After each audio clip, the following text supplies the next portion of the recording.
Something just snapped in the American housing market. And if you've been quietly watching from the sidelines, hoping for a window to crack open, I need you to lean in for the next few minutes, because the numbers that hit my desk this week genuinely changed the calculation for millions of families across this country. And I'm not going to sugarcoat any of it for you.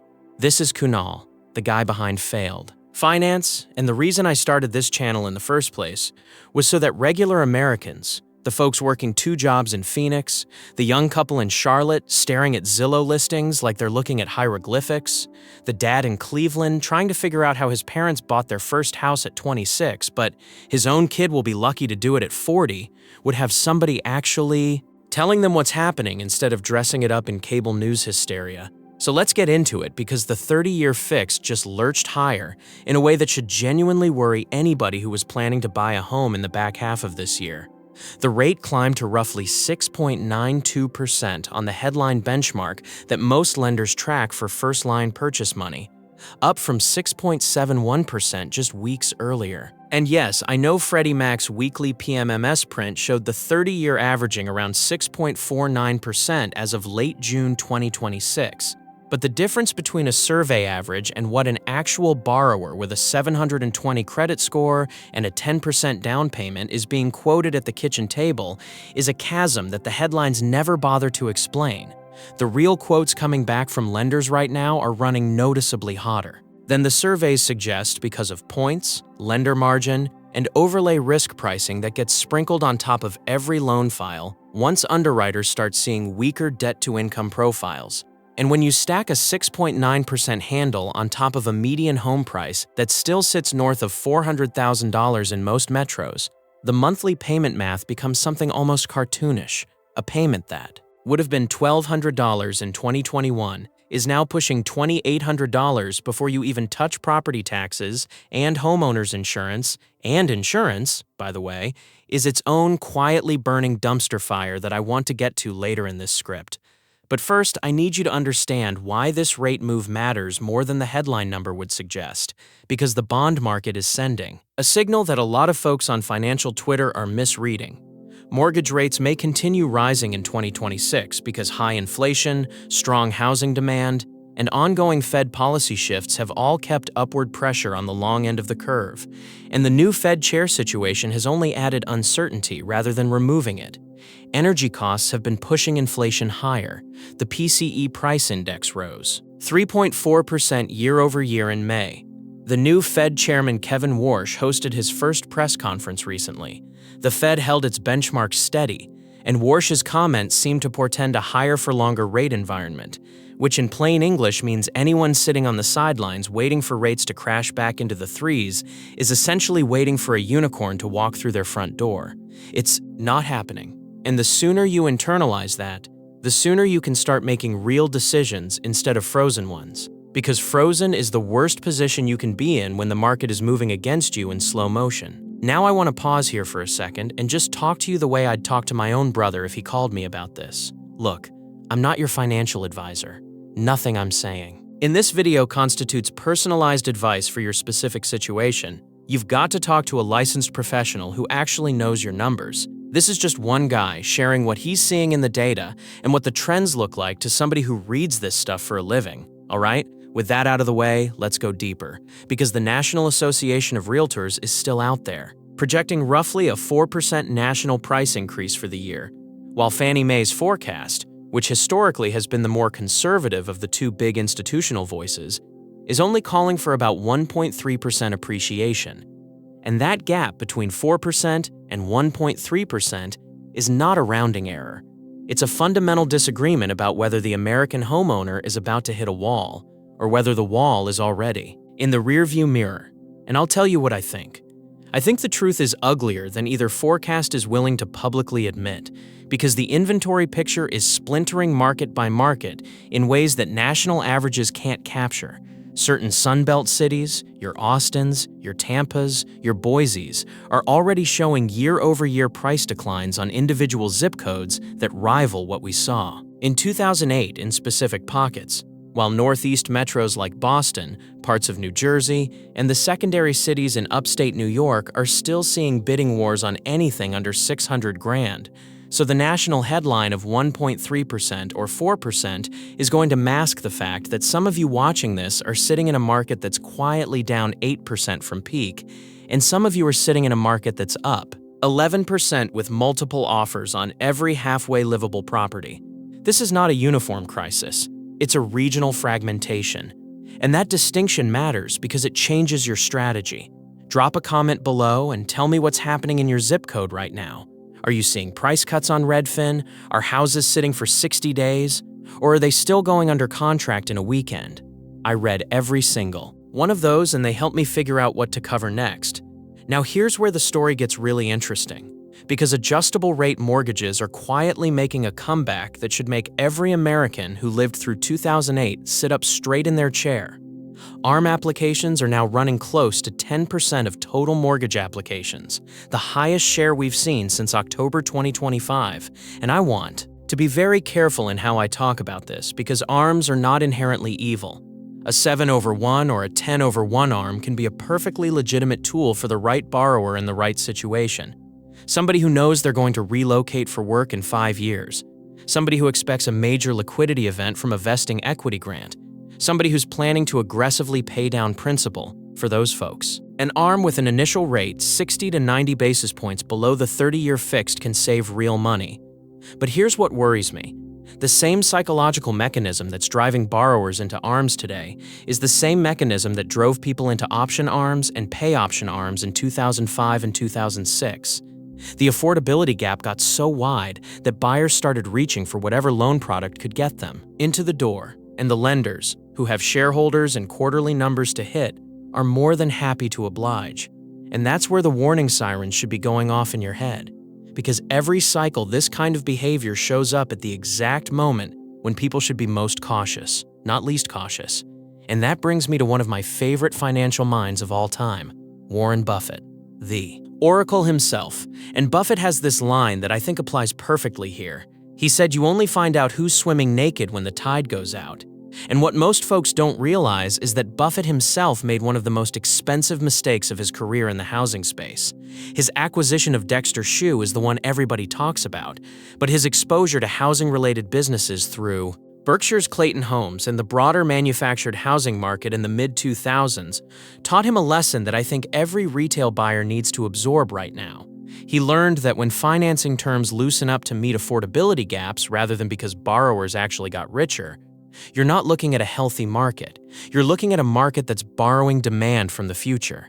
And that's exactly what an ARM at the wrong stage of the cycle does.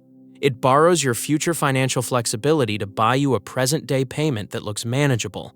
And if rates don't come down before that initial fixed period expires, you wake up in year 6 or year 8 to a recast that adds $800 or $1,200 to your monthly nut.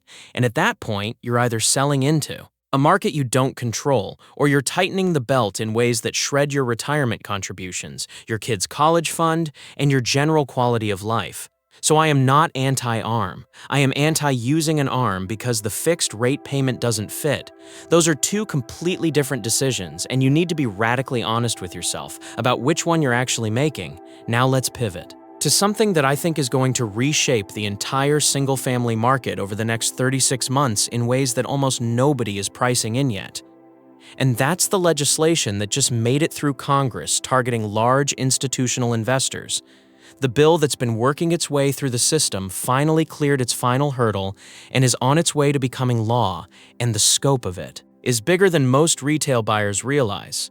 The Senate voted overwhelmingly to pass a sweeping housing affordability bill aimed at lowering costs, with a vote of 85 to 5, and the House cleared the 21st Century RAID to Housing Act by a vote of 358 to 32, sending to the president's desk the most significant housing legislation in years, one that bars institutional investors from snapping up single-family homes.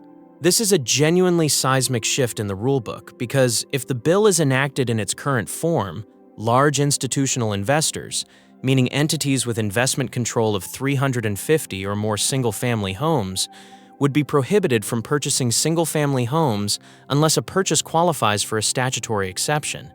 And what that means in plain English is that the firms that have been showing up at every open house in Atlanta, Charlotte, Phoenix, and Las Vegas for the last decade with all cash offers $10,000 over, asking or about to face a real legal barrier they've never had to deal with before. Now I know what some of you are thinking. You're thinking, Kunal, this is going to free up inventory and prices are going to drop.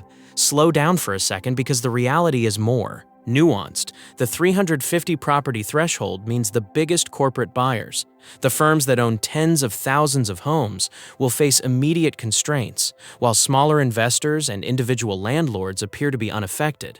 So what we're likely to see is not a flood of inventory hitting the market, because the bill does not require large institutional investors to divest or sell single-family homes purchased before the date of enactment, meaning the houses they already own stay in their portfolios. Instead, what you'll get is a slow drying up of new institutional demand, which over time should reduce the bidding pressure on starter homes in the markets where these firms were most active. And that's a tailwind for first-time buyers.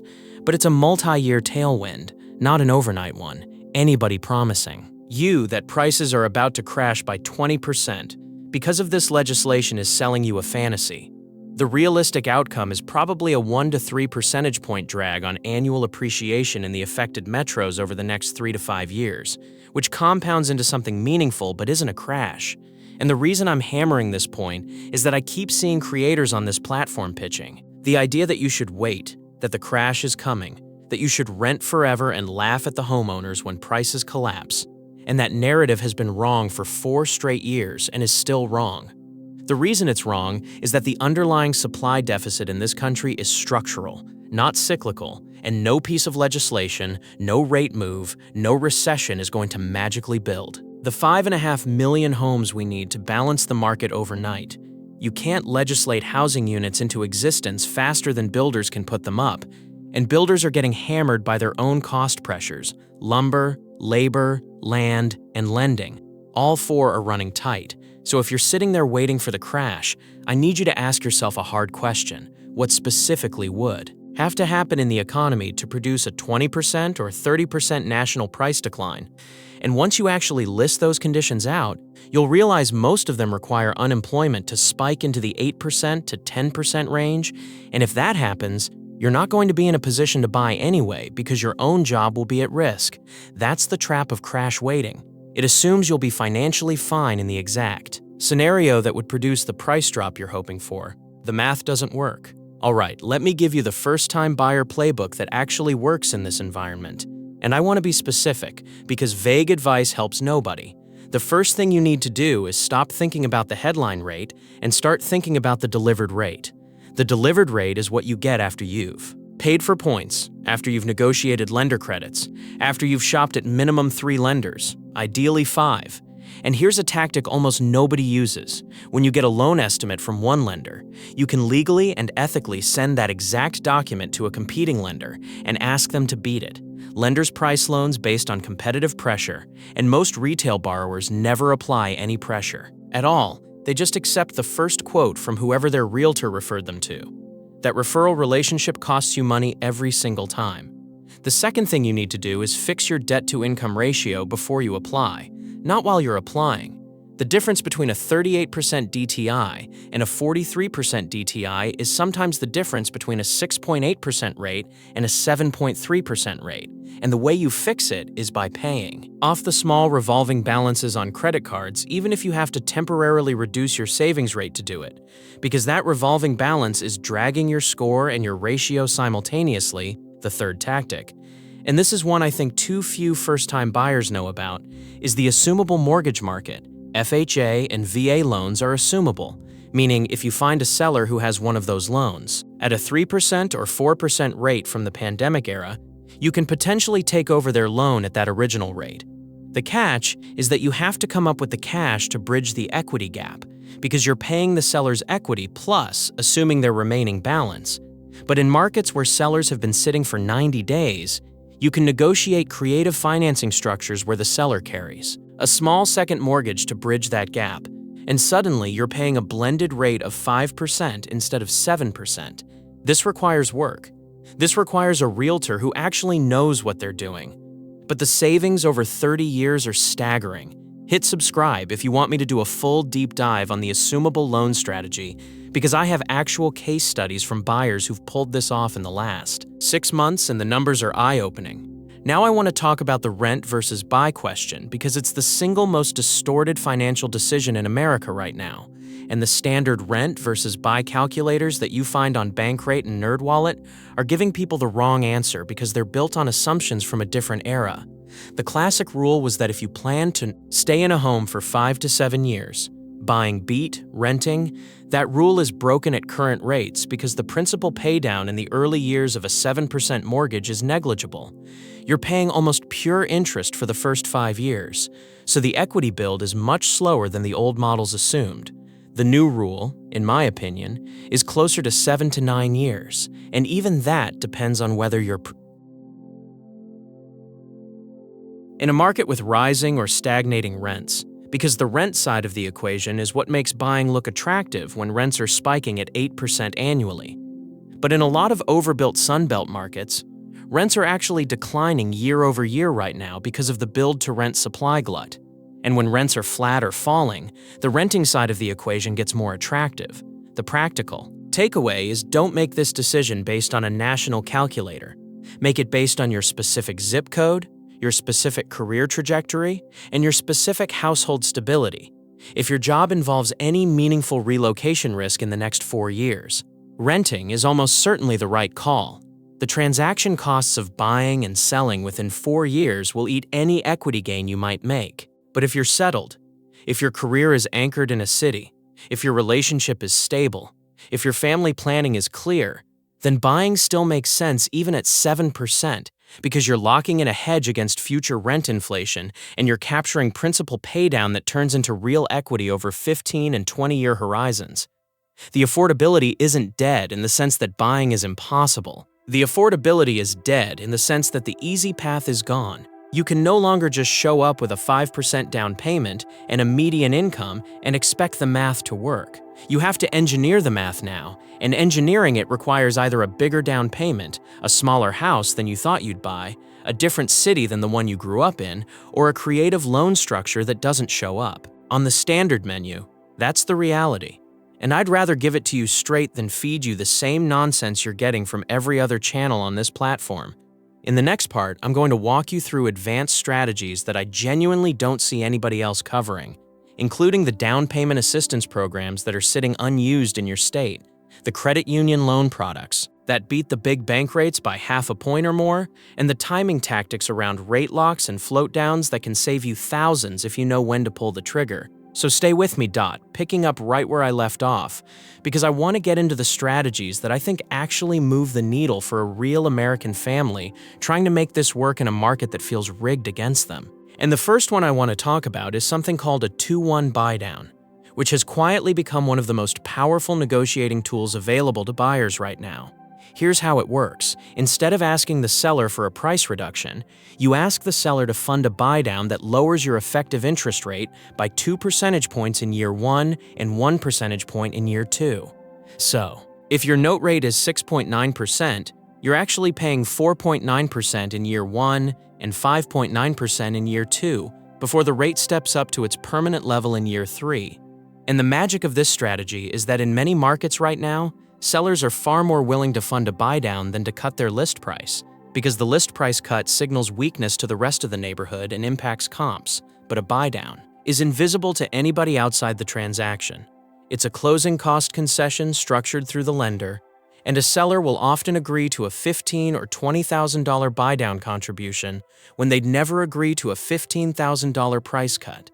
And from your perspective as a buyer, that buydown buys you 2 years of breathing room, 2 years to settle into the home, 2 years for your income to grow, 2 years for rates to potentially come down so you can refinance into a permanent lower rate. And if rates do come down meaningfully in that window, you've essentially gotten the temporary low payment for free because you refinance out of the original loan before the buydown subsidy is fully consumed. The lender returns the unused portion of the buydown funds to you at refinance, and you walk away ahead. This is a strategy that virtually nobody talks about on YouTube, but mortgage brokers will quietly tell you it's been the dominant deal structure in slowing markets for the last 18 months. The second strategy I want to put on your radar is targeting expired listings, And I cannot stress enough how underused this is when a home gets listed on the MLS and sits for 60, 90, 120 days without selling. The listing eventually expires, and when it expires, the seller is in a completely different psychological state than they were on day one. On day one, they had hopes and dreams of a bidding war. On day 120, they've cut their price twice, dealt with 3 terrible inspections, lost 2 buyers to financing issues, and they're emotionally exhausted. That exhausted seller is the most negotiable counterparty in real estate. You can often pick up a property that was originally listed at $600,000 for $520,000 with seller concessions on top, because the seller just wants out. Your realtor can pull expired listings reports from the MLS in any market, and if you set up a systematic outreach to expired sellers offering to, make a clean cash equivalent offer with a fast close, you'll get responses you would never get from active listings. This works especially well in markets where days on market have stretched past the historical median, which right now includes most of Florida outside of Miami, large parts of Texas, big chunks of the Mountain West, and increasingly the secondary cities in the Carolinas. Drop a comment. If you want me to break down the exact script my friends use when reaching out to expired listing sellers, because that conversation has to be handled with respect and finesse, not aggression. This is Kunal here at Failed Finance, reminding you that the strategies I share aren't theoretical. They come from watching real deals happen and pulling apart what worked and what didn't. I'll write the third advanced. Strategy is something I call rate stacking, and it involves combining multiple loan products to create a blended cost of capital that's significantly below what any single loan would give you. Here's how it plays out. Let's say you're buying a $400,000 home. The conventional path is to put down 20%, which is $80,000, and finance the remaining $320,000. At the prevailing 30-year rate, the rate stacking alternative is to put down 10%, take out a first mortgage at 80% loan-to-value to avoid private mortgage insurance, and use a home equity line of credit at closing for the remaining 10%. The first mortgage stays at the lower 80% LTV pricing tier. The HELOC carries a higher rate but on a much smaller balance, and you've preserved $40,000 of cash that you can deploy elsewhere, either invested in a high-yield account earning 4 to 5% while the home market figures itself out, or held as an emergency reserve that makes you bulletproof against any income disruption in the first 3 years of ownership.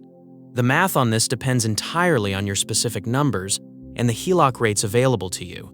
Sometimes it works beautifully, sometimes it doesn't. But it's worth running, because the alternative of putting all your liquid savings into a down payment leaves you house rich and cash poor in a moment when cash poor is the worst possible position to be in, especially with insurance premiums and property tax assessments rising the way they are. And let me actually talk about that for a second, because I promised in part 1 I'd get to the insurance issue. Homeowners' insurance premiums have been rising at double-digit rates in Florida, Louisiana, parts of Texas, and increasingly California. And what most buyers don't realize is that the insurance market is repricing climate and catastrophe risk faster than the housing market is adjusting. So you can buy a house at a fair price and still get crushed by an insurance premium that goes from $2,800 in year 1 to $4,800 by year 5, and your lender forces you to escrow that increase, which means your monthly mortgage payment goes up even though your principal and interest stayed flat. This is happening right now to homeowners who bought in 2021 and 2022, and they're getting non-renewal notices from carriers that are simply exiting their states when you're shopping. For a home, especially in a coastal or wildfire-prone area, you need to get an actual insurance quote in writing before you sign the purchase contract, not after. Because if the quote comes in 3 times what you budgeted, you need an out, and that out has to be written into your offer as a contingency. Your realtor probably won't suggest this because it slows down deals. You have to insist on it. The fourth strategy I want to share is around down payment assistance programs. And this is where I genuinely think most first-time buyers leave money on the table. Every single state in this country has at least one down payment assistance program.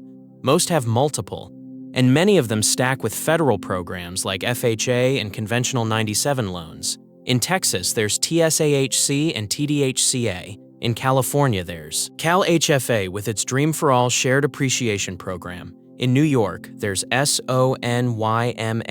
In Florida, there's the Hometown Heroes Program for essential workers. In Pennsylvania, there's PHFA. And on and on. These programs offer everything from interest-free second mortgages to forgivable grants to closing cost assistance, and the qualifying thresholds are higher than people assume. You don't have to be at the poverty line. In many states, a household earning $80,000 or $90,000 a year still qualifies for meaningful assistance. The catch is that you have to use a participating lender.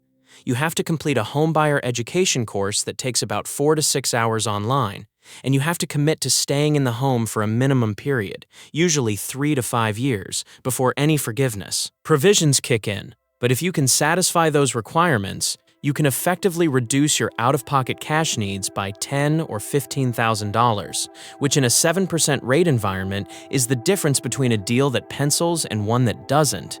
The fifth strategy I want to put in front of you is the cash-out refinance trap, and I'm putting this here as a warning rather than a recommendation, because I'm seeing way too many existing homeowners considering tapping their equity for renovations, debt consolidation, or investment property purchases right now, and the math on most of these moves is brutal in the current rate environment. If you bought your home with a 3.2% mortgage in 2021 and you cash out refinance into a 7% mortgage to pull $50,000 of equity, you're not pulling $50,000 of equity.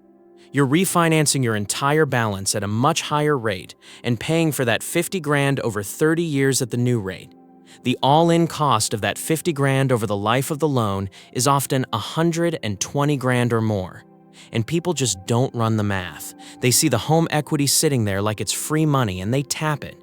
Do not do this unless the use of funds is genuinely critical and you've exhausted alternatives like a HELOC, which lets you preserve your existing low-rate first mortgage while only paying the higher rate on the equity you actually use. That distinction is enormous, and most homeowners miss it. A HELOC is variable rate, but it's only charged on the drawn balance. So if you have a $50,000 line and you only draw $20,000, you're only paying interest on the 20, and if rates drop next year, your HELOC rate drops with them automatically. It's a far more flexible tool than a cash-out refi for most situations. Now let me share a case study because the abstractions only get you so far, and I think a real example crystallizes the lessons. I've been following a couple in Raleigh, both school teachers, combined household income about $112,000. They wanted to buy in a starter neighborhood where median prices were running around $380,000. When they first started looking, they were quoted 7.1% on a 30-year conventional with 5% down. Their estimated payment, including insurance, taxes, and PMI, was just over $3,100 a month, which would have put them at a 47% debt-to-income ratio. Dangerously stretched. They came within 48 hours of signing on a house that would have financially broken them. Instead, they paused. They reset their strategy. They enrolled in the North Carolina Housing Finance Agency's first-time buyer program, which gave them an $8,000 forgivable down payment assistance grant. They switched lenders to a state credit union that participated in the program and got a rate quote of 6.6% on the same loan. They targeted a slightly smaller home in a less competitive neighborhood, $340,000 instead of $380,000, and they negotiated a 2-1 buydown funded by the seller worth about $12,000 in concessions. When the dust settled, their effective rate in year one was 4.6%. Their monthly payment was $2,300. And their debt-to-income ratio came in at a much healthier 36%. The difference between the original plan and the executed plan was $800 a month. That's almost $10,000 a year of breathing room, which they're now using to max out their Roth IRAs, build a 6-month emergency fund, and start a college savings plan for their 2-year-old. That's what engineering the math looks like in practice. None of those individual moves was earth-shattering on its own. But stacked together, they transformed an unaffordable purchase into a sustainable one. The lesson is that you have to slow down. You have to ask more questions. You have to be willing to walk away from the first deal that looks acceptable, and you have to use every tool in the toolbox rather than just the one your realtor recommends. The realtor's incentive structure is to close deals. Your incentive structure is to build a life. Those two interests are aligned only sometimes, and when they diverge, you have to be the adult in the room. All right, I want to circle back to the macro picture for a moment because I think understanding the cycle helps you make better individual decisions. Housing market historically moves in 7 to 10-year cycles. We're now in year 4 or 5 of a cycle that started accelerating during the pandemic. And the late stage of every real estate cycle is characterized by the same patterns: affordability stretching to extremes, creative financing returning, institutional investors getting headlines, and policy interventions designed to fix problems that the policymakers themselves enabled with low rates a few years earlier. We are deep into that late cycle pattern right now.